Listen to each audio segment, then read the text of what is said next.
Você já imaginou ser proibida de ir ao casamento do seu próprio filho? Bem, isso aconteceu comigo. Meu nome é Solange Dutra, tenho 60 anos e moro no Rio de Janeiro, no charmoso bairro de Santa Teresa. Durante anos, dediquei minha vida ao meu único filho, Lucas. Trabalhei em 2 padarias para garantir que ele tivesse uma boa educação. Sacrifiquei meus próprios sonhos para que ele pudesse realizar os dele. E, como recompensa, fui banida do casamento dele por uma mulher que não é nada além de uma impostora. Tudo começou há 2 anos, quando Lucas chegou em casa com um brilho nos olhos que eu não via desde que ele era criança. Era o início da primavera carioca e as flores começavam a desabrochar nas janelas do meu pequeno apartamento. O aroma de pães de queijo fresquinhos enchia o lugar. Eu tinha preparado os favoritos dele, como fazia todos os domingos. Mãe, preciso te contar uma coisa, disse ele, sentado à mesa da cozinha, com os olhos a brilhar como não via há anos.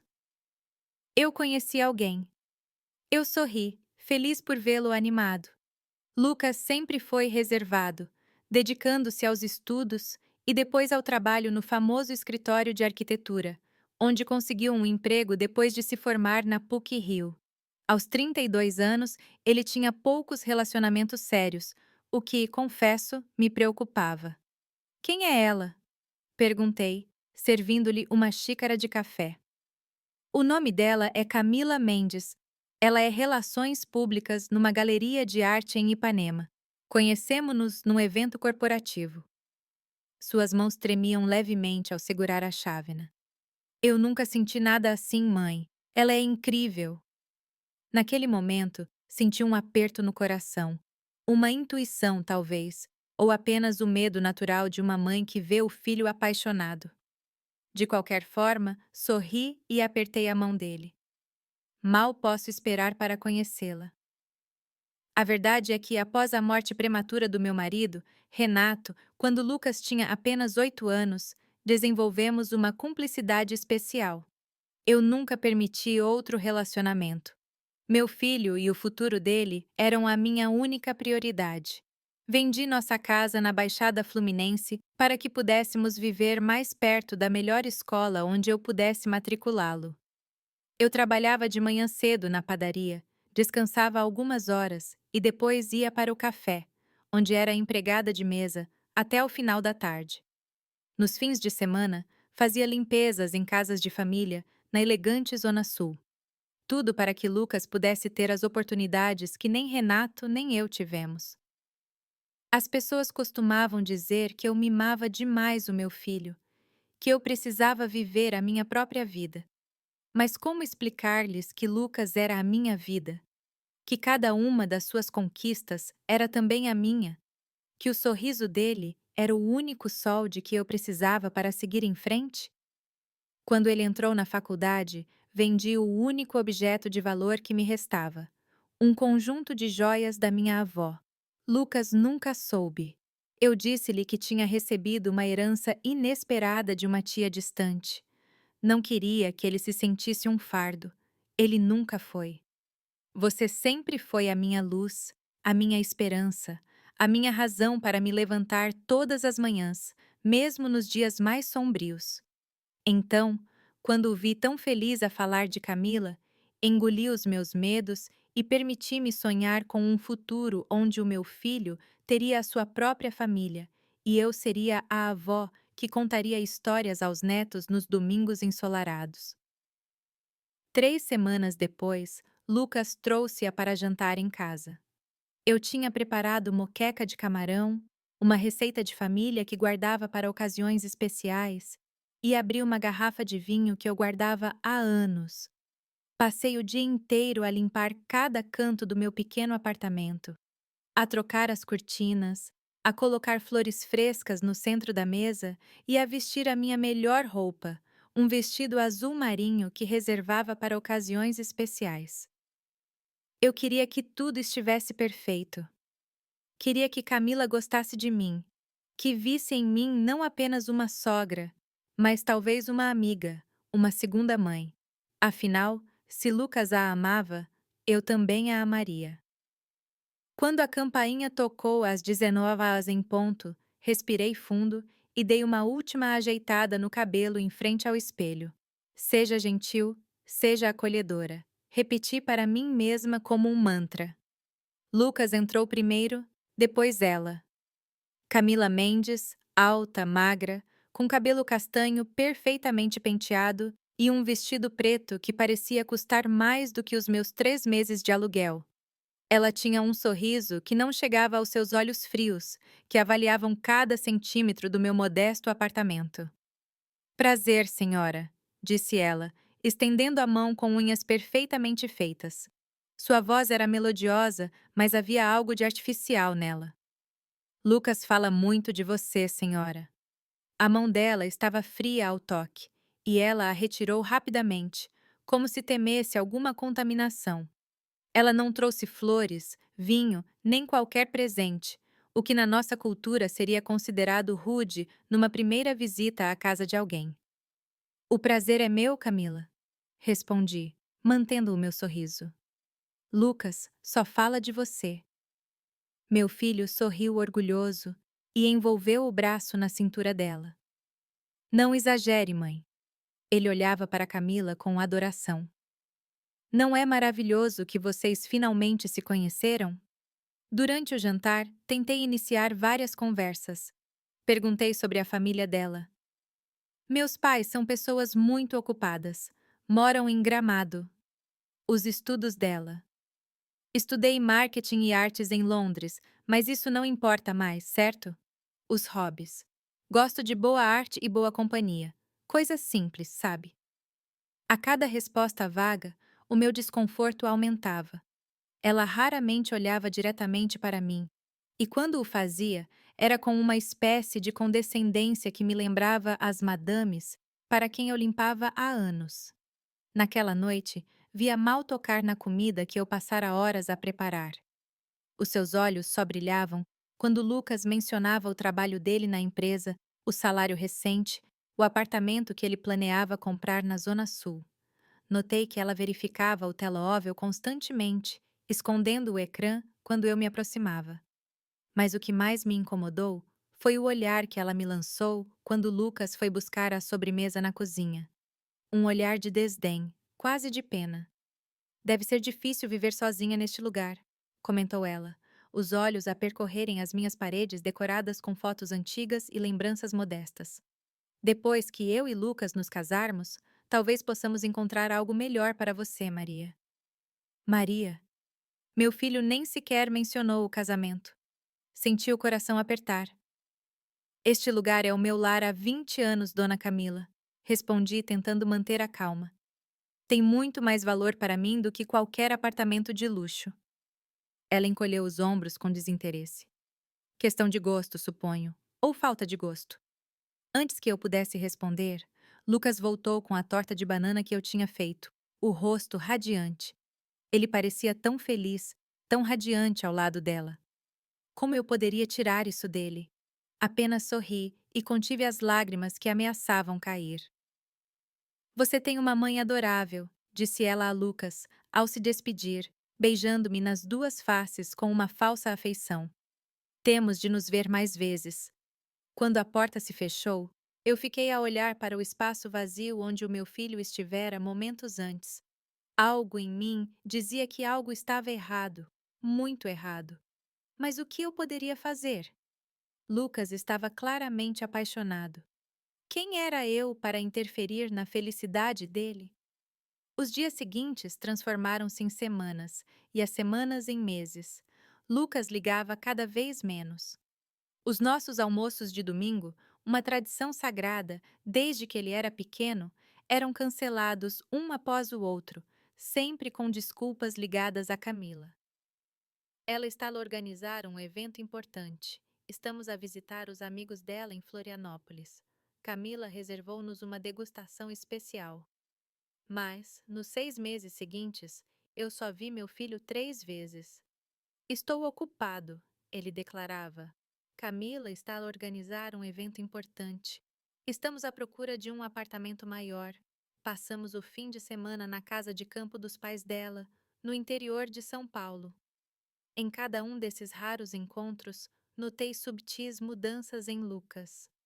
O guarda-roupa dele, antes simples e prático, incluía agora marcas caras. A linguagem corporal dele era diferente, mais rígida, mais formal, como se estivesse sempre numa entrevista. E quando ele falava, repetia frases que visivelmente não eram dele. Temos que manter certas aparências sociais, mãe. Certas conexões são essenciais para o avanço profissional. O bom gosto é um investimento, não uma despesa. As frases de Camila, sem dúvida. No seu aniversário, organizei um pequeno jantar em casa, como fazíamos todos os anos. Convidei os dois amigos mais antigos dele. Comprei o vinho favorito. Preparei feijoada, o prato preferido. Encomendei um bolo na padaria onde celebrávamos os aniversários dele desde a infância. Ele chegou com 1 hora de atraso, sem Camila. Ela tinha um compromisso inadiável. Ficou apenas uns 40 minutos e foi embora antes mesmo de cortarmos o bolo, após receber uma mensagem no celular. Desculpa, mãe, é uma emergência, disse ele, beijando-me rapidamente na testa. Camila precisa de mim. Os amigos dele trocaram olhares preocupados depois que ele saiu. Ricardo, amigo de Lucas desde a escola primária, pousou a mão no meu ombro. Ele não está bem, dona Solange, disse ele suavemente. Eu não reconheço mais o meu amigo. O distanciamento aumentou. As chamadas diminuíram, e quando o meu aniversário chegou, em outubro, só recebi uma mensagem apressada e flores enviadas por serviço de entrega, algo que Lucas nunca teria feito antes. Ele sempre comemorou o meu aniversário comigo, desde que o pai nos deixou quando ele tinha 8 anos. Eu chorei sozinha no meu pequeno apartamento naquela noite, a olhar para uma foto de Lucas criança. O que aconteceu com o meu menino? Onde estava aquele jovem gentil e atencioso que se preocupava mais com os outros do que consigo mesmo? 2 semanas depois, Lucas ligou-me. A voz cheia de entusiasmo. Mãe, pedi Camila em casamento ontem à noite. Ela disse que sim. Forcei-me a parecer feliz, a felicitá-lo, a perguntar-lhe os detalhes. O restaurante chique onde ele a levou. O anel de diamantes que custou 3 meses do salário dele. A reação emocional dela. Estamos a pensar numa cerimônia na primavera, continuou ele. Na igreja de São Francisco de Paula, no centro. Será algo íntimo, apenas família próxima e alguns amigos selecionados. Parece maravilhoso, meu filho. Respondi, lutando contra o nó na garganta. Mal posso esperar. Ah, e mãe, acrescentou ele, como se fosse um detalhe sem importância. Camila gostaria que você vestisse algo elegante para a ocasião. Ela sugeriu que eu lhe desse um dinheiro para comprar um vestido novo. Sabe como ela se preocupa com a aparência de tudo. Nesse momento, algo em mim se quebrou. A ideia de que a minha presença no casamento do meu único filho era vista como um potencial constrangimento, algo a ser disfarçado com um vestido novo, foi a gota d'água. Foi então que decidi agir. Se o meu filho estava cego, eu teria que abrir-lhe os olhos. A revelação da imagem, caros ouvintes. Acabei de partilhar o início desta história que mudou a minha vida. Conseguem imaginar o que eu descobri a seguir? A verdade sobre Camila era ainda mais chocante do que eu pensava. No próximo capítulo, revelarei uma conversa que ouvi, palavras que me gelaram o sangue e me fizeram tomar a decisão mais difícil da minha vida. Se você já teve uma forte intuição sobre alguém que entrou na vida da sua família, você entenderá exatamente o que eu senti. Inscreva-se no canal agora para não perder o desenrolar desta história. Eu prometo que o resultado vai surpreender você tanto quanto me surpreendeu a mim. O inverno carioca chegou naquele ano com uma crueldade peculiar. A chuva caía implacavelmente enquanto eu atravessava o centro. O meu casaco velho mal me protegia do frio cortante. Eu tinha marcado um almoço com a minha amiga de longa data, Helena, que trabalhava como assistente administrativa na mesma galeria de arte onde Camila era Relações Públicas. Helena e eu conhecemos-nos há mais de 30 anos, quando trabalhávamos juntas na padaria perto da Praça 15. Ela apoiou-me nos momentos mais difíceis após a morte de Renato, levando-me comida quando eu mal tinha energia para cozinhar, cuidando de Lucas quando eu tinha que fazer horas extras. Ela era mais do que uma amiga, era praticamente uma irmã. Ela sabia toda a minha história, todo o meu sacrifício por Lucas. E foi ela quem me ligou uma semana antes, com a voz trêmula. Solange, precisamos conversar, disse ela. É sobre a namorada do Lucas. O tom de voz dela imediatamente me alarmou. Helena não era de se meter na vida dos outros. Se me ligava com tanta urgência, era porque algo grave estava a acontecer. O café escolhido por Helena era pequeno e acolhedor, com imensas janelas embaciadas pelo contraste entre o frio exterior e o calor interior. Ela já estava lá quando cheguei, as mãos enroladas nervosamente numa chávena de café. Obrigada por ter vindo neste tempo, disse ela, enquanto eu me sentava e tirava o meu cachecol molhado pela garoa. Eu hesitei muito antes de te ligar, mas não podia ficar calada. O meu coração apertou. O que aconteceu, Helena? Ela olhou para as mãos, depois para o café, como se estivesse a tirar força do líquido escuro. Você se lembra de eu te ter dito que Camila foi contratada há cerca de 4 anos? Que ela era considerada um prodígio em relações públicas, conseguindo atrair colecionadores ricos para a galeria como ninguém? Assenti, lembrando-me vagamente da conversa que tivemos quando Lucas mencionou Camila pela primeira vez. Bem, continuou ela, baixando ainda mais a voz, há algo que eu não te disse. Algo que só descobri recentemente, quando a antiga assistente do diretor, Mariana, voltou para visitar a galeria. Helena suspirou, olhando em volta como se tivesse medo de ser ouvida. Camila não é quem Lucas pensa. Na galeria, todos sabem que ela tem um caso com Júlio Vasconcelos, o dono da galeria. Um homem casado e 20 anos mais velho do que ela. Senti o ar a sair dos meus pulmões. Um caso? Mais do que isso. Eles estão juntos há 3 anos. Ele oferece-lhe joias, roupas caras, viagens. E ela... Bem, ela garante que as obras dele vendam por preços exorbitantes. É um acordo entre eles. Helena bebeu um gole de café, dando-me tempo para absorver a informação. Você sabia? Murmurei. Não como uma acusação, mas como uma observação. Ela baixou os olhos envergonhada. Eu suspeitava, mas Mariana confirmou tudo. Ela saiu da galeria porque não aguentava mais ser cúmplice, vendo como Júlio traía não só a esposa, mas também os clientes, vendendo arte medíocre a preços astronômicos através do charme de Camila. Mas e o Lucas? Por que ela está com o meu filho? Helena hesitou, os olhos a revelarem a crueldade da verdade que ela estava prestes a partilhar.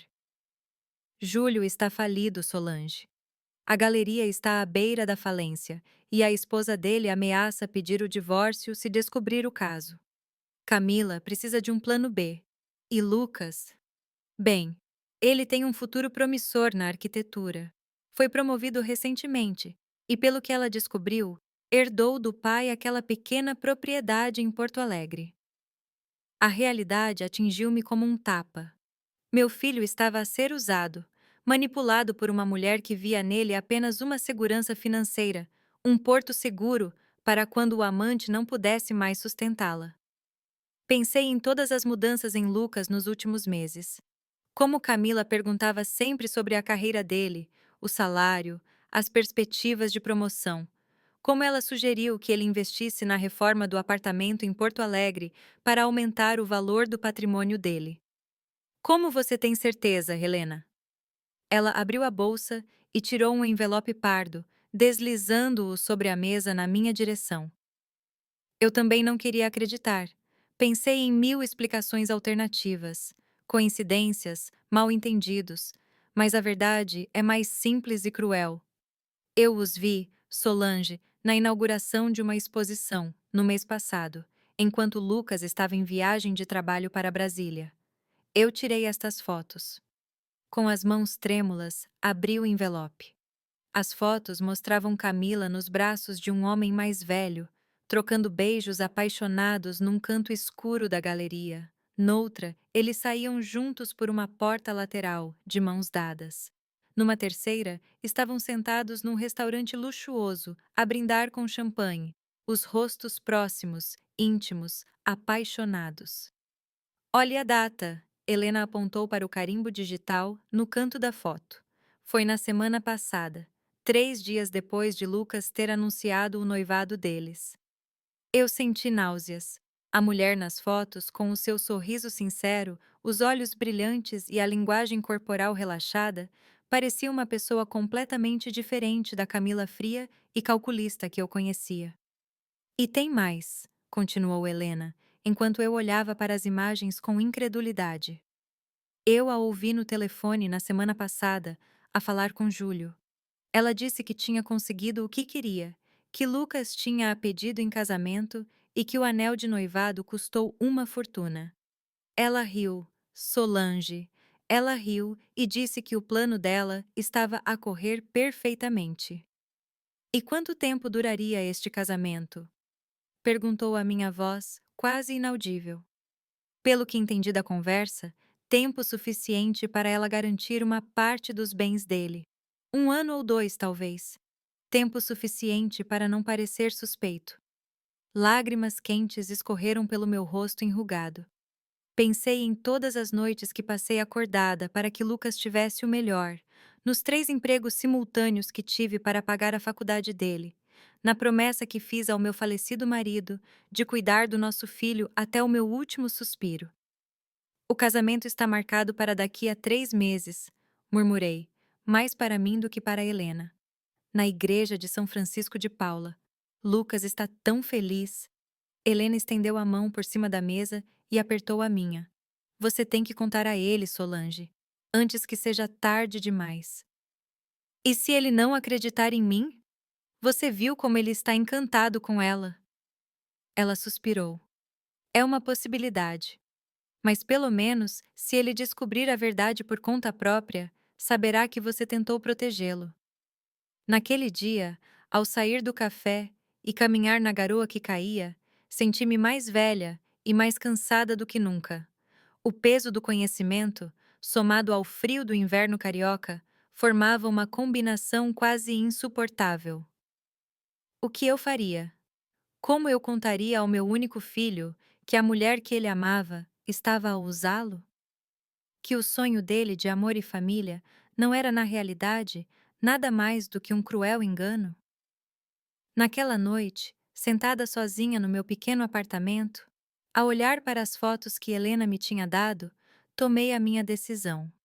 Mesmo sabendo que a verdade poderia devastar o meu filho, o silêncio seria uma traição ainda maior. No dia seguinte, liguei para Lucas várias vezes. Todas foram para o correio de voz. Enviei mensagens que ficaram sem resposta. Enviei um e-mail que, segundo a confirmação automática, foi lido, mas não obteve feedback. Finalmente, peguei o metrô até o apartamento dele, na Tijuca. Quando cheguei, o porteiro informou-me que Lucas tinha ido para Porto Alegre, a trabalho, e só voltaria em 2 dias. Seu José era um senhor de idade que conhecia Lucas desde que ele se mudou para o prédio, há 5 anos. Sempre gentil, ele costumava guardar encomendas para o meu filho quando ele não estava e conversava comigo nas minhas visitas. Eu insisti tanto que o homem compassivo permitiu-me entrar para deixar um bilhete.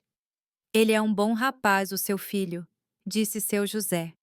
Mas a namorada dele nunca me cumprimenta. Sabe, a minha mãe dizia que, se você quer realmente conhecer alguém, observe como ele trata os empregados. Eu tive que concordar em silêncio. Camila tratava todos os que considerava inferiores com o mesmo desdém que me reservava a mim. No apartamento, deixei uma nota simples, pedindo a Lucas que me ligasse assim que voltasse. Era urgente. Eu estava de saída quando ouvi vozes no corredor. Uma delas, inconfundível, Era a de Camila. Por instinto, escondi-me na escada de serviço. A porta do apartamento abriu-se e Camila entrou, acompanhada não pelo meu filho, mas por um homem de meia idade, elegantemente vestido com um casaco caro. O meu coração batia tão forte que tive medo que ela ouvisse. Prendi a respiração, a mão a tapar a boca para abafar qualquer som. Só por algumas horas, ouvi Camila dizer: Lucas só volta depois de amanhã. O homem, que só podia ser Júlio Vasconcelos, puxou-a para um beijo. Não aguento mais, meu amor. Quando é que vamos contar a verdade? Minha esposa já sabe de nós. O divórcio está a andar. Paciência, querido, respondeu ela com a voz melosa. Eu caso com Lucas daqui a 3 meses. Garantimos o apartamento e aquela propriedade em Porto Alegre. E aí, quando tudo estiver no meu nome, podemos oficializar o nosso amor. E se ele descobrir primeiro? Camila riu. Uma risada fria que me gelou o sangue. Lucas, aquele idiota, está completamente apaixonado. Ele acredita em tudo o que eu digo. E a mãe dele, uma velhinha patética que pensa que ainda tem alguma importância na vida do filho, em breve eu dou um jeito nela de uma vez por todas. Você é cruel, meu amor, disse Júlio, mas o tom dele sugeria mais admiração do que censura. Esperta, corrigiu ela. Apenas esperta. Aquela velha tem sido um estorvo desde o início. Vive a olhar para mim com aquela cara de desconfiança, a fazer perguntas, a tentar passar mais tempo com o meu noivo do que é aceitável. E o que você disse a Lucas para a afastar? Camila deu uma risadinha. Eu disse que ela me insultou, que colocou em causa o meu caráter e a minha sinceridade. E sabe o que é engraçado? Ele acreditou na hora. Disse que ela sempre foi possessiva, que sempre quis controlar a vida dele, que era hora de impor limites claros. E o casamento? Ela não está convidada, é claro. Eu disse a Lucas que a presença dela me deixaria desconfortável, que estragaria o dia mais feliz da minha vida. O pobre ficou arrasado, mas compreendeu o meu ponto de vista. Afinal, quem escolheria a mãe controladora em vez da noiva perfeita? A porta do apartamento fechou-se, abafando o resto da conversa. Ali, sozinha na escada fria, chorei em silêncio enquanto o meu mundo desmoronava. Meu filho estava prestes a cometer o maior erro da sua vida, e eu era a única pessoa que podia impedi-lo. Mas como? Lucas claramente acreditava na mentira de Camila. Ela envenenara a mente dele contra mim, usando o amor dele como arma. Esperei mais de uma hora na escada de serviço, até ter certeza de que Camila e Júlio não sairiam de repente. Quando finalmente deixei o prédio, seu José notou que os meus olhos estavam vermelhos de chorar. Dona Solange, está tudo bem? Tentei sorrir, mas os meus lábios tremiam. Só o frio, seu José, só o frio. Nos dias que se seguiram, fiz algo que nunca pensei que faria. Comecei a investigar Camila Mendes. Helena ajudou-me, usando os seus contactos na galeria, para saber mais sobre o passado da noiva do meu filho. O que descobrimos era perturbador. Camila não era de uma família rica de Gramado, como ela alegava. Nasceu e cresceu num bairro humilde de Porto Alegre, filha de um mecânico e de uma caixa de supermercado. Não estudou em Londres. O diploma de marketing era de uma universidade local menos prestigiada. Mais alarmante ainda, Lucas não era o primeiro alvo dela. 2 anos antes, ela tinha estado noiva de um banqueiro de 40 anos, que rompeu o relacionamento abruptamente após descobrir que ela o estava a trair com um cliente abastado. Houve também um breve casamento com um empresário idoso que terminou em divórcio em apenas 8 meses, com alegações de infidelidade e tentativa de desvio de fundos. Camila Mendes era, na verdade, uma predadora, uma mulher que usava a beleza e a inteligência para manipular homens ricos ou promissores, extraindo o máximo possível deles antes de seguir para a próxima vítima. E o meu Lucas seria apenas mais um na lista. 3 dias depois, Encontrei-me com Lucas num café perto do Jardim Botânico. Ele finalmente respondeu à minha chamada, alegando estar ocupado com os preparativos do casamento. A voz dele ao telefone estava distante, quase formal, como se estivesse a falar com uma conhecida e não com a mãe.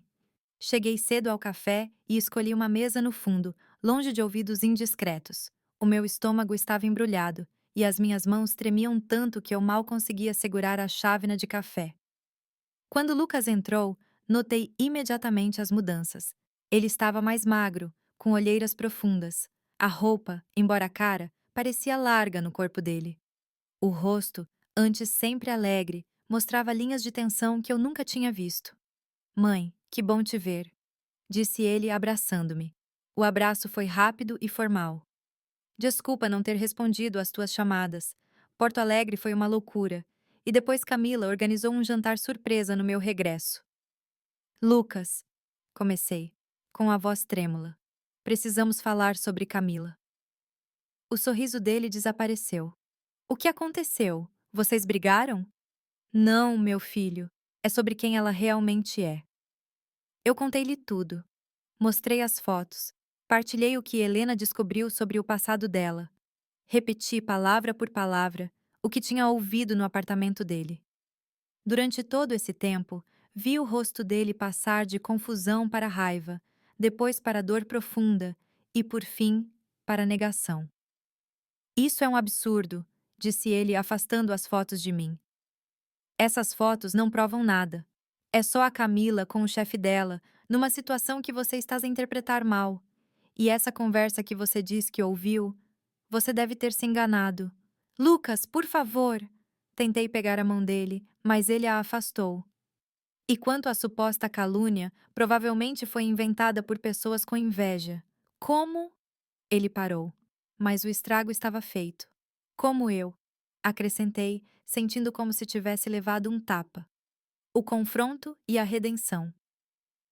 Passar pela Praça São Francisco de Paula sempre me trazia lembranças. Foi lá que Renato me pediu em casamento há quase 40 anos. Foi lá que passeamos com o bebê Lucas, dando os primeiros passos. E era lá que eu me encontrava agora regularmente com Elisa Vasconcelos, a esposa traída de Júlio, para planearmos como salvar os nossos homens de uma predadora. A chave é o sincronismo, explicou Elisa, enquanto partilhávamos um banco com vista para o jardim. Ela estava impecavelmente vestida, como sempre, com um conjunto de grife que provavelmente custava mais do que todo o meu guarda-roupa. Temos que reuni-los num momento em que eles não possam negar a verdade. O nosso plano era simples na teoria, mas complexo na execução. Planeamos expor Camila e Júlio na recepção de casamento, um momento em que todas as pessoas envolvidas estariam presentes, incluindo convidados influentes cujas opiniões importavam tanto para Júlio quanto para Lucas. O problema? Eu estava banida do casamento. Isso é apenas um pequeno obstáculo, disse Elisa com um aceno de mão desinteressado. Eu conheço o gerente do Copacabana Palace, onde será a recepção. Ele me deve alguns favores.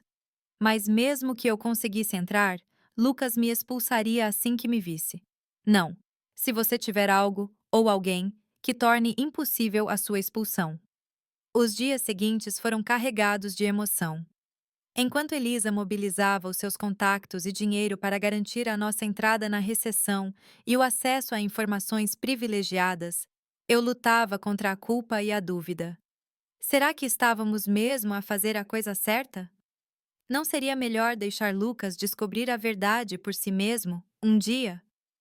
Mas depois, lembrei-me das palavras de Camila sobre o meu filho, aquele idiota, e da forma fria como ela planeava usar e descartar Lucas depois de conseguir o que queria. Não, eu não podia permitir isso. Uma semana antes do casamento, Elisa convidou-me para a sua cobertura no Leblon. Era uma propriedade esplêndida, com jardins exuberantes e uma vista deslumbrante do Cristo Redentor. Eu senti-me deslocada ali, no meu vestido simples e nos meus sapatos gastos, mas ela tratava-me como uma igual. Duas mães a lutar pelo bem-estar dos seus filhos, embora de maneiras diferentes. Recebi isto hoje, disse ela, mostrando-me um e-mail impresso. Era Júlio a implorar por reconciliação.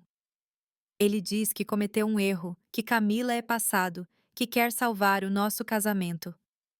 E você acredita nele? Ela riu, uma risada seca e sem humor. Claro que não. O meu detetive confirmou que eles se encontraram ontem no apartamento que ele mantém secretamente perto da galeria. Júlio está desesperado porque estou prestes a recuperar 60% de tudo no divórcio, incluindo a galeria. Por que me está a mostrar isto? Porque eu quero que você entenda com quem estamos a lidar. Júlio, tal como o seu filho, está cego. Ele acredita sinceramente que pode ficar com Camila como amante, reconciliar-se comigo para salvar os bens e que tudo ficará bem. Homens. Ela abanou a cabeça. Tão inteligentes em algumas coisas, tão absurdamente estúpidos noutras. Naquela tarde, Elisa apresentou-me o terceiro conspirador, Vítor Castro, um jovem atraente de 35 anos, com um olhar penetrante e um sorriso encantador que parecia reservado exclusivamente para Elisa.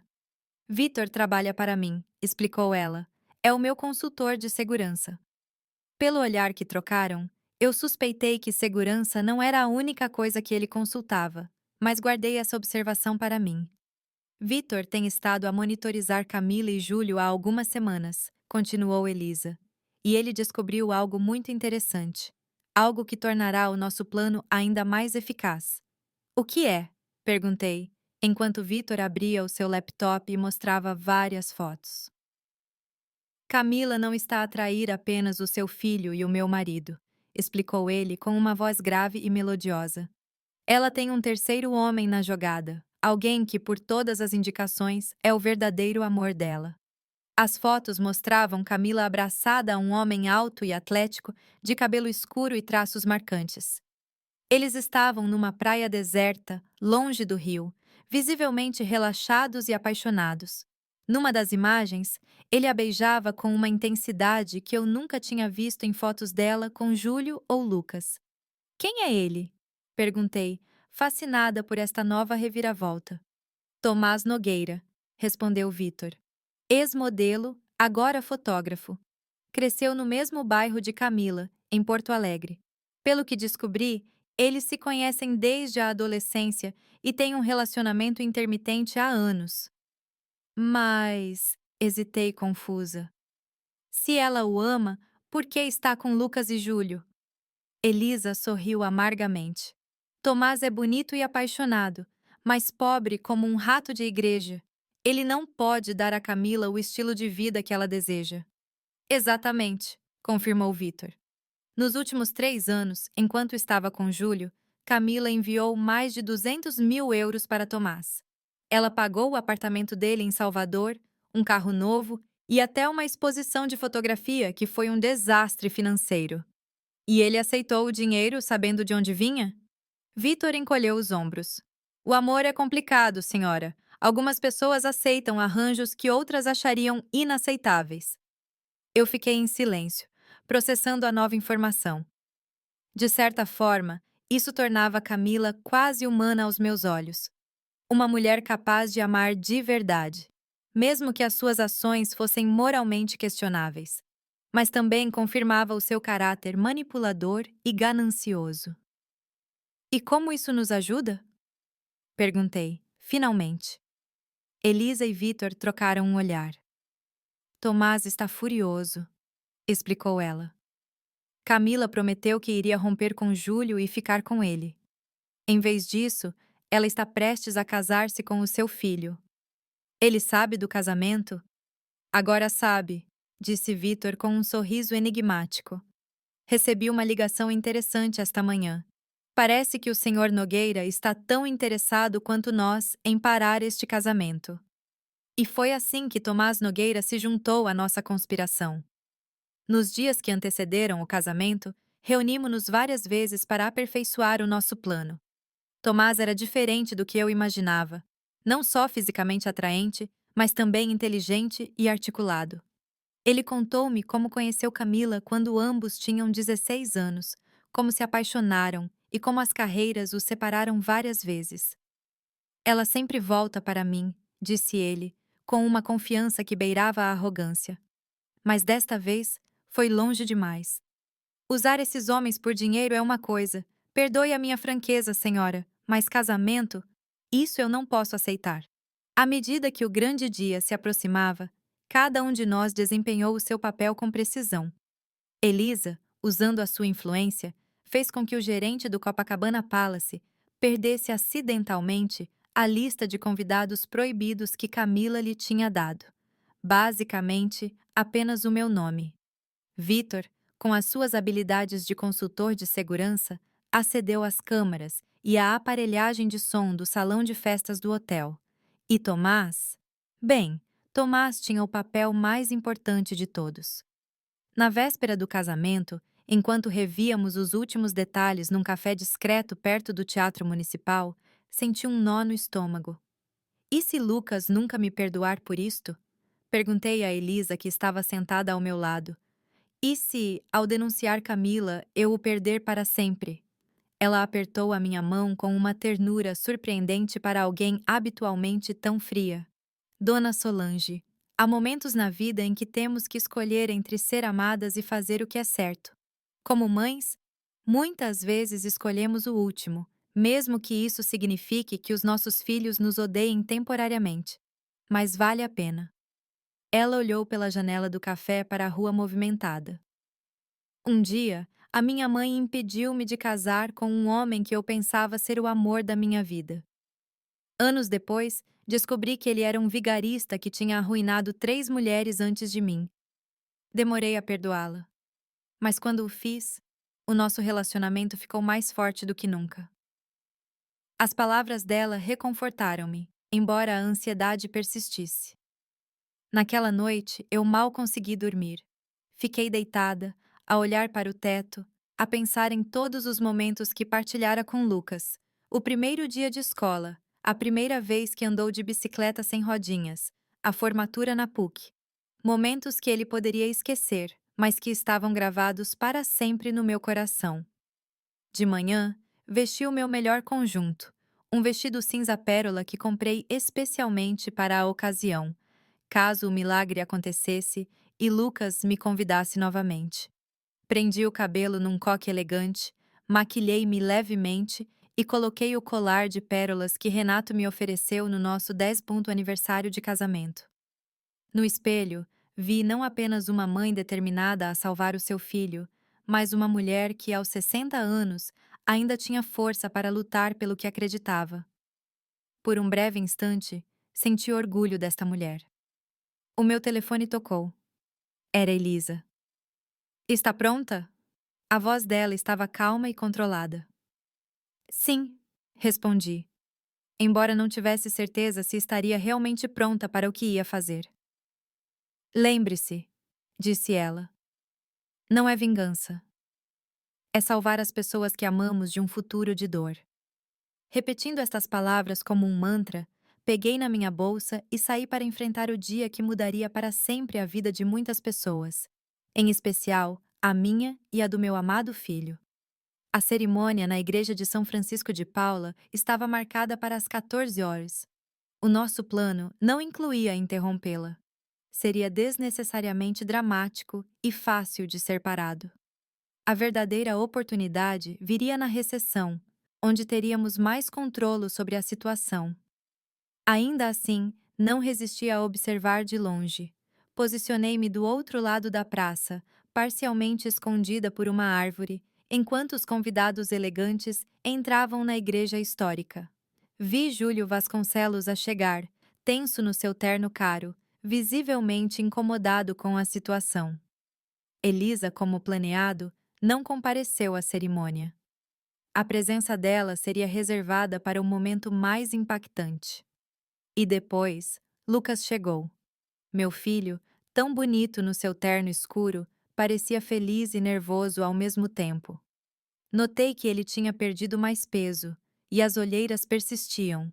O sorriso dele não chegava aos olhos, um detalhe que só uma mãe conseguiria notar. Lutei contra o impulso de correr até ele, de parar tudo naquele momento, mas sabia que não funcionaria. Ele precisava ver por si mesmo. Ele precisava da verdade inquestionável, apresentada de tal forma que ele não pudesse negá-la. 20 minutos depois, a noiva chegou, deslumbrante num vestido branco que Helena me disse ter custado uma fortuna, pago por Júlio e não por Lucas, embora o meu filho pensasse o contrário. Ela sorria radiante, a imagem perfeita de uma noiva apaixonada. Com que facilidade as pessoas podem usar máscaras? Pensei, amargamente. Resisti à tentação de entrar na igreja. Em vez disso, dirigi-me ao Copacabana Palace, onde Victor já estava posicionado a preparar tudo para o nosso grande final. O hotel era magnífico, como se esperava de um dos mais luxuosos do Rio. Elisa tinha reservado um quarto para nós, para servir de base de operações. Um detalhe que demonstrava tanto a generosidade quanto os recursos aparentemente ilimitados dela. Está tudo pronto? Perguntei a Victor, que trabalhava no seu laptop. Perfeitamente, respondeu ele. O gerente confirmou que o seu nome foi acidentalmente removido da lista de pessoas proibidas. O staff tem ordens para a deixar entrar sem perguntas. E quanto ao resto, ele virou o laptop para me mostrar vários ecrãs de segurança, mostrando diferentes ângulos do salão de festas onde a recepção aconteceria. Temos olhos em todo o lado. Tomás está a caminho. Ele chegará separadamente, conforme combinado. Enquanto esperávamos, Elisa chegou, espetacular num vestido vermelho que realçava a sua figura, ainda impressionante para uma mulher da sua idade. Ela trazia uma pequena pasta consigo. Para você, disse ela, entregando-me o documento. É o presente de casamento que vou dar ao seu filho.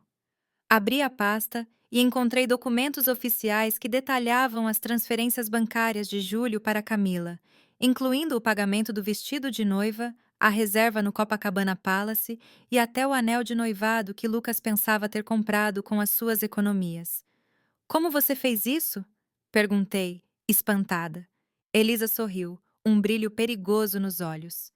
Júlio não é o único com acesso às nossas contas conjuntas, e o advogado dele não é o único a saber como obter documentos bancários. 3 horas depois, os primeiros convidados começaram a chegar à recepção. Victor monitorizava tudo no seu laptop, informando-nos sobre as presenças. Quando finalmente vimos Lucas e Camila a entrar no salão principal, de braço dado, a receber os cumprimentos dos convidados, senti o meu coração apertar. É a hora, disse Elisa, olhando uma última vez para o seu reflexo no espelho. Lembra-se do plano? Sem cena, sem acusações públicas, por enquanto. Primeiro, posicionamos todos os jogadores. Respirei fundo, ajeitei o meu vestido e seguia para fora do quarto. Chegara a hora do confronto final e talvez, se tivéssemos sorte, da redenção. O salão de festas do Copacabana Palace brilhava com elegância. Lustres de cristal refletiam uma luz dourada, mesas impecavelmente postas com elaborados arranjos florais, empregados a circular com taças de champanhe em bandejas prateadas. Uma orquestra tocava suavemente num canto, criando o cenário perfeito para o que deveria ser o dia mais feliz na vida de um casal. Se ao menos fosse real. Eu entrei discretamente, seguindo Elisa a uma distância segura.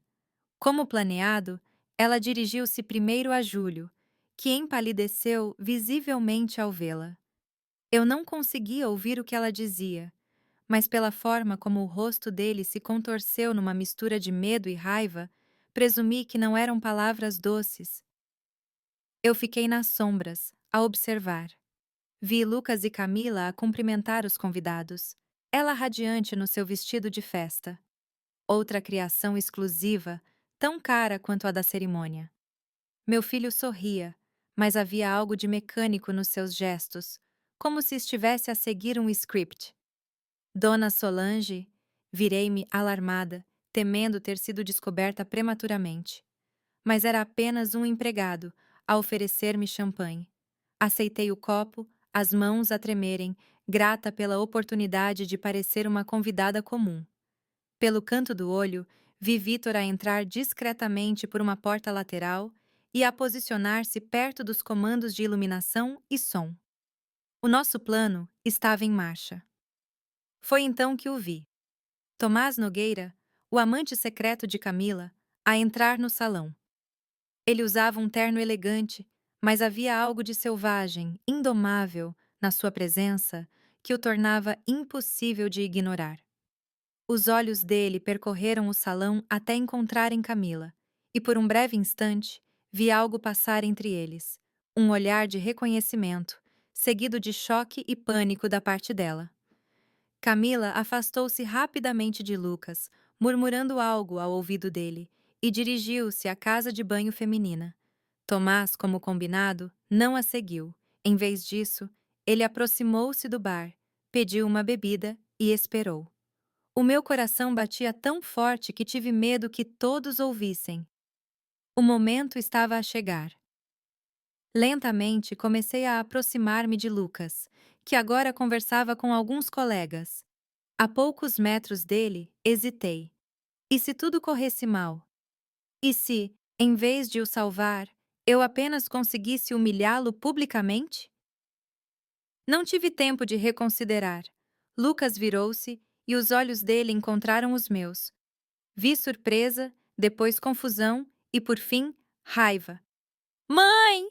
Disse ele, a voz uma mistura de descrença e irritação. O que a senhora está a fazer aqui? Como entrou? Lucas, comecei. A voz mais firme do que eu esperava. Precisamos conversar. Não temos nada para conversar, respondeu ele friamente. A senhora não foi convidada. Tenho que lhe pedir para sair antes que Camila a veja. É tarde demais para isso, meu filho. Camila já me viu, assim como outro convidado que também não foi convidado. Ele franziu a testa, confuso. Do que a senhora está a falar? Nesse momento, Camila voltou ao salão, pálida e agitada. Ao ver-me ao lado de Lucas, os olhos dela arregalaram-se de pânico. Rapidamente, ela forçou um sorriso e correu na nossa direção. Lucas, querido, disse ela, com a voz anormalmente doce. Parece que temos uma intrusa. Eu chamo a segurança. Não será necessário, respondi, calmamente. Eu não vim causar problemas, apenas para entregar um presente de casamento especial. Lucas parecia incomodado, dividido entre a raiva pela minha presença e a cortesia para com os convidados que começavam a observar a cena. Mãe, por favor, não faça isto. Não hoje. Não se preocupe, meu filho. Eu não sou a única com um presente para você hoje. Antes que qualquer um deles pudesse responder, as luzes do salão diminuíram ligeiramente e o grande ecrã, que tinha sido montado para exibir fotos do casal durante a recepção, acendeu-se. Mas, em vez das imagens românticas de Lucas e Camila, apareceu uma foto recente de Camila nos braços de Júlio Vasconcelos, num abraço apaixonado. Houve um murmúrio coletivo de surpresa. Lucas empalideceu, a olhar de mim para a foto no ecrã, com uma expressão chocada. O que significa isto? Perguntou ele, a voz quase inaudível. Antes que Camila pudesse mentir, a imagem mudou. Agora, mostrava-a com Tomás, na praia, num beijo apaixonado. Depois, outra foto. Camila a sair do apartamento secreto de Júlio. Depois, documentos bancários a destacar grandes transferências de Júlio para ela, incluindo o pagamento do vestido de noiva. O salão inteiro caiu num silêncio chocado, quebrado apenas pelos murmúrios dos convidados e o som abafado de uma mulher a chorar algures. É tudo mentira, disse Camila por fim, a voz trêmula. Montagem. A sua mãe fabricou tudo isto porque nunca me aceitou. Lucas parecia quebrado, o seu mundo a desmoronar-se à sua frente. Ele virou-se para mim com um olhar suplicante, como se implorasse para que eu confirmasse que tudo aquilo era uma farsa cruel. Não fui eu, filho, eu disse suavemente. Pelo menos não sozinha. Foi então que Elisa se aproximou, acompanhada por Júlio, que parecia ter envelhecido 10 anos nos últimos minutos. O seu filho merece a verdade, Camila, declarou Elisa, com uma voz elegantemente controlada, apesar da situação, assim como o meu marido merecia. E qual é essa verdade? Perguntou Lucas, com a voz embargada. Uma nova voz respondeu, grave e masculina, atrás de Camila. A verdade é que ela nunca amou nenhum de vocês. Tomás Nogueira aproximou-se, imponente com a sua altura e a intensidade do seu olhar. Ela só amou uma pessoa na vida toda, e mesmo esse amor ela traiu várias vezes por dinheiro e status. O rosto de Camila contorceu-se numa mistura de raiva e desespero. Tomás, não! Murmurou ela, mas ele continuou, impassível. Nós conhecemo-nos desde a adolescência em Porto Alegre, não em Gramado, onde ela diz que a família dela é rica. Crescemos no mesmo bairro pobre. Enquanto eu tentava construir uma carreira como fotógrafo, ela decidiu que havia um caminho mais rápido para o topo. O salão inteiro estava fascinado pela cena, desenrolando-se como um acidente de comboio em câmara lenta, do qual ninguém conseguia desviar o olhar. Ela nunca estudou em Londres, continuou Tomás. O diploma dela é de uma faculdade de Porto Alegre. O primeiro alvo dela foi um banqueiro. Depois, um empresário com quem ela casou e divorciou-se em menos de um ano, levando uma pequena fortuna. Depois veio o Júlio. E agora você. Lucas olhou para Camila, os olhos dele a implorarem que ela negasse tudo. E a verdade? Perguntou ele, a voz mal audível.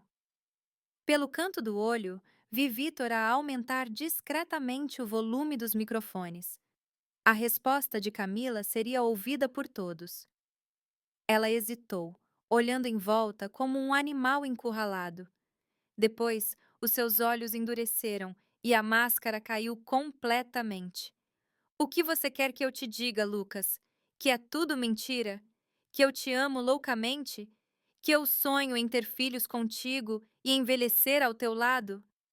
Ela riu, uma risada amarga e fria. Você é mesmo tão ingênuo quanto parece.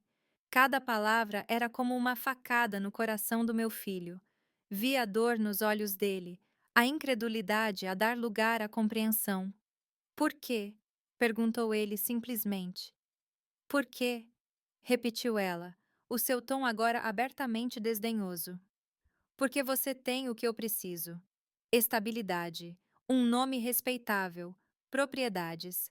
E você é maleável o suficiente para aceitar qualquer mentira que eu conte. Júlio deu um passo em frente, parecendo finalmente sair do transe. E eu? Também foi só por dinheiro? Camila virou-se para ele com uma expressão quase compassiva. No início, sim, mas depois. Ela olhou para Tomás. A galeria começou a afundar. Você começou a afundar. Eu precisava de um plano B. O silêncio que se seguiu foi opressor. Lucas olhava para o chão, as mãos a tremer. Júlio parecia devastado. E Tomás olhava para Camila com uma mistura de dor e fascínio, como se mesmo depois de tudo, ainda houvesse algo nela que o atraía. Foi Elisa quem quebrou o silêncio. Penso que esta farsa de casamento chegou ao fim, declarou ela, com uma voz calma, mas firme. Sugiro que os convidados se retirem. A festa acabou definitivamente. Pouco a pouco, as pessoas afastaram-se, a murmurar entre si, a lançar olhares de pena a Lucas e Júlio e de desprezo a Camila. Em poucos minutos, éramos apenas 6 no imenso salão. Lucas, Camila, Júlio, Elisa, Tomás e eu. Camila foi a primeira a mover-se, dirigindo-se rapidamente para a saída. Tomás seguiu-a, depois de nos lançar um olhar de desculpa. Júlio, sem dizer uma palavra, aproximou-se de Elisa, e, para minha surpresa, ela permitiu-lhe segurar a mão, talvez não como um sinal de perdão, mas como um reconhecimento de uma dor partilhada. E, finalmente, encontrei-me sozinha com o meu filho. Lucas estava imóvel, como uma estátua, a olhar para o vazio onde antes estava a sua noiva, o seu futuro, os seus sonhos. Lucas, chamei suavemente. Eu sinto muito, meu filho. Ele levantou lentamente os olhos para mim, e o que eu vi neles partiu-me o coração. Não raiva, não acusação, mas uma tristeza profunda e visceral. A senhora sabia, disse ele, não como uma pergunta, mas como uma constatação. A senhora tentou me avisar e eu a afastei. Isso não importa mais, respondi, dando um passo hesitante na direção dele. O que importa é que você está livre dela, que descobriu a verdade antes que fosse tarde demais. Lucas abanou a cabeça, com um sorriso amargo. Tarde demais, mãe. Eu estou destruído. Na frente de todos os meus amigos, colegas, conhecidos. Minha vida inteira nos últimos 2 anos foi uma mentira. Como eu posso seguir em frente sabendo disso? Do mesmo jeito que eu segui em frente quando perdi o seu pai, respondi, ousando finalmente pegar nas mãos dele. Um dia de cada vez. Com dor, com raiva, mas também com a certeza de que há algo melhor à sua espera no futuro. O corpo dele inteiro começou a tremer, e depois, como uma barragem que finalmente cede, ele desabou a chorar. Não o choro contido de um adulto a tentar manter a compostura, mas o grito desesperado de uma criança que perdeu algo precioso e insubstituível. Eu o abracei, permitindo-lhe derramar toda a sua dor nos meus braços, como ele fizera tantas vezes quando era menino. Por quanto tempo ficamos assim, não sei dizer. Poderiam ter sido minutos ou horas. Finalmente, as lágrimas dele cessaram, e ele se afastou ligeiramente, limpando o rosto com a manga do seu casaco caro. Vamos para casa, mãe, disse ele simplesmente. Você quer vir para o meu apartamento? Perguntei surpresa. Ele anuiu. Para a única casa de verdade que eu já tive. O meu apartamento em Santa Teresa parecia menor do que nunca, com Lucas ali. Sentada à mesa da cozinha enquanto eu preparava o chá, observei-o sorrateiramente. O meu filho, tão bonito mesmo na sua dor, os ombros curvados sob o peso da humilhação e da traição. Por que eu não vi os sinais? Perguntou ele de repente. Como pude ser tão cego? Coloquei a chávena de chá à frente dele antes de responder. O verdadeiro amor é baseado na confiança, Lucas. Você confiou nela porque a amava. Não há vergonha nisso. Mas a senhora percebeu logo, na primeira noite. Eu sorri tristemente. Eu tenho mais experiência com pessoas. E, além disso, eu não estava apaixonada por ela. Perdoa-me, mãe, por tudo o que eu disse, por te acusar, por te afastar quando você só queria me proteger. Senti as lágrimas a subir. Não há nada para perdoar, meu querido. Eu sou a sua mãe. Vou amar-te incondicionalmente até ao meu último suspiro. Naquela noite, Lucas dormiu no seu antigo quarto, que eu mantinha exatamente como ele o tinha deixado anos antes. Antes de adormecer, ele pediu-me para me sentar ao lado dele, como fazia quando era pequeno e tinha pesadelos. Conta-me uma história, mãe, disse ele com um pequeno sorriso que me lembrou o menino que ele foi. Uma com um final feliz. Eu fiz isso, inventando uma história sobre um príncipe enfeitiçado por uma bruxa malvada, mas salvo pelo amor da mãe. Quando terminei, ele dormia profundamente, o rosto finalmente sereno. Nas semanas seguintes, Lucas começou a reconstruir a sua vida lentamente. Inicialmente, ficou no meu apartamento, evitando a sua própria casa, agora manchada pelas memórias de Camila. Ele mergulhou no trabalho, assumindo projetos internacionais que o mantinham ocupado e, acima de tudo, longe do rio e dos olhares de pena e curiosidade. Quanto a Camila, soubemos por Helena que ela tinha deixado a galeria, que fechou definitivamente pouco tempo depois, e o rio. Os rumores diziam que ela tinha ido para Salvador com Tomás. Aparentemente, o amor dele era a única verdade na vida de mentiras dela. Júlio e Elisa, surpreendentemente, iniciaram um processo de reconciliação. Não por amor renovado, explicou Elisa num dos nossos almoços, mas por respeito mútuo e pelo bem dos nossos filhos. A propósito, acrescentou ela com um sorriso enigmático, eu mantive Vitor por perto para me certificar de que Júlio se comporta. Quanto a mim, recuperei a alegria de ter o meu filho de volta na minha vida. Os nossos almoços de domingo recomeçaram, mais significativos do que nunca. Lucas voltou a ser o jovem gentil e atencioso que eu sempre conheci, mas agora com uma nova maturidade, uma compreensão mais profunda da complexidade humana. 6 meses após o desastre do casamento, num desses almoços, Lucas surpreendeu-me com uma proposta. Mãe, o que acha de viajarmos juntos? Tenho um projeto em Porto Alegre que vai durar alguns meses e pensei que seria bom ter companhia. Eu hesitei, com medo de o sufocar. Tem certeza, meu filho? Eu não quero ser um fardo. Ele sorriu, um sorriso sincero, o primeiro que vi chegar aos olhos dele desde o incidente. Você nunca foi um fardo, mãe. Você é a minha fundação.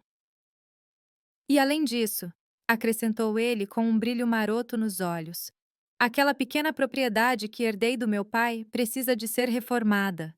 Quem melhor do que a mulher com o melhor gosto que eu conheço para me ajudar na decoração? Eu aceitei, é claro.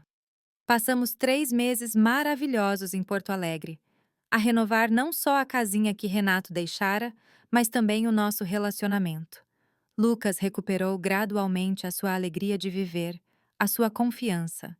Conheceu novas pessoas, fez amigos verdadeiros e, por fim, conheceu Marina, uma arquiteta local, sensível e sincera, tão diferente de Camila quanto o dia é da noite. Hoje, 2 anos depois, eu olho para Lucas e Marina no pequeno jardim de Porto Alegre, onde decidimos nos instalar definitivamente. Eles estão casados há 6 meses. Uma cerimônia simples, reservada para a família e amigos próximos. Marina está grávida de 3 meses e Lucas não poderia estar mais radiante. Quanto a mim, descobri que a vida pode reservar surpresas agradáveis, mesmo aos 60 anos. Seu José, o gentil porteiro do antigo prédio de Lucas, no Rio, manteve o contato. A nossa amizade transformou-se em algo mais profundo, e ele agora vive na casa vizinha à nossa, em Porto Alegre. Não é um romance apaixonado como o de Lucas e Marina, mas é confortável, sincero e enche o meu coração com uma felicidade tranquila que eu nunca pensei que sentiria novamente. Às vezes, quando estamos todos reunidos para o jantar de domingo, Lucas, Marina, seu José e eu olho para os rostos sorridentes à minha volta e pergunto-me: como é que a vida pode mudar tão radicalmente em apenas 2 anos?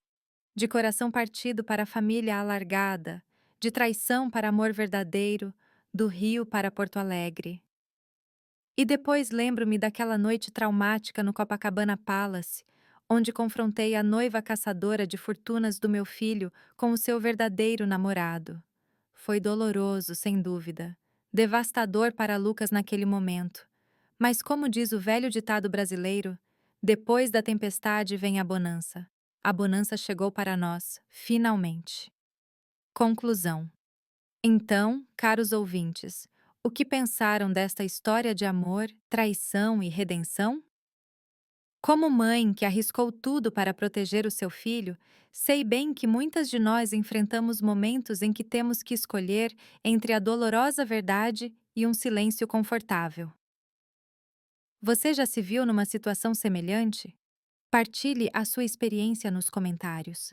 Gostaria de saber o que esta história despertou em você.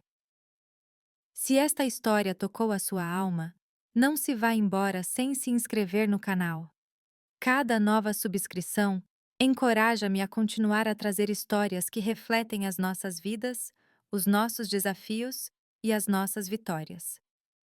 Com um simples clique no botão de subscrever, você pode garantir que nunca perderá as próximas histórias que preparei especialmente para pessoas como você, que valorizam narrativas profundas e emocionantes.